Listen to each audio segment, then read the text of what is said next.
It is now 1 year since this destruction, the Lower North Fork fire. Nearly 24 homes burned, 3 people killed, Ann Apple and Sam and Linda Lucas. Well, tonight, 7 News always investigating. I feel the state doesn't value life. I feel that the Attorney General doesn't value life.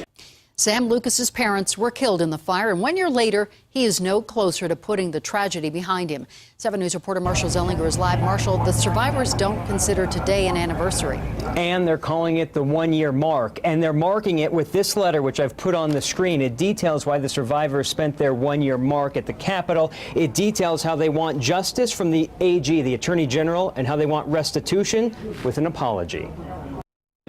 I feel the state doesn't value life. I feel that the Attorney General doesn't value life. Sam Lucas is remembering 2 lives lost in the Lower North Fork fire. His parents, Sam and Linda. 1 year later, he's at the state capitol with fire survivors seeking justice from the state. I'm afraid now that none of these people that have been involved in this from day one will get any compensation. 7 News has learned all claims against the state, including insurance companies seeking to be reimbursed, total $73 million. Could the state have paid $73 million this year? Yes, the state could have.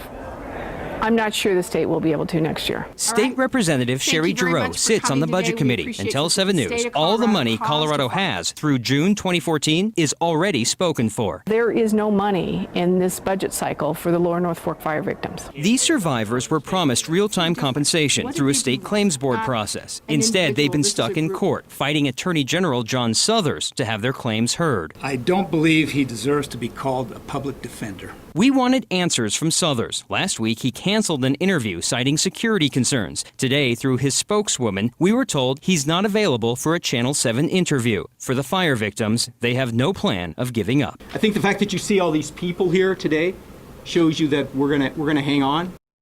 This is what the survivors are going through to have their claims heard. This was presented in court on Friday. This first option with the long green line, that's the original process that was promised to these victims back in May. But the Attorney General in court on Friday showing these other possibilities that if these victims want to fight for lost lives, lost wages, punitive damages, they're going to have to go through a more complicated process that they did not realize or were not promised that process back in May. Reporting live, Marshall Zellinger, 7 News.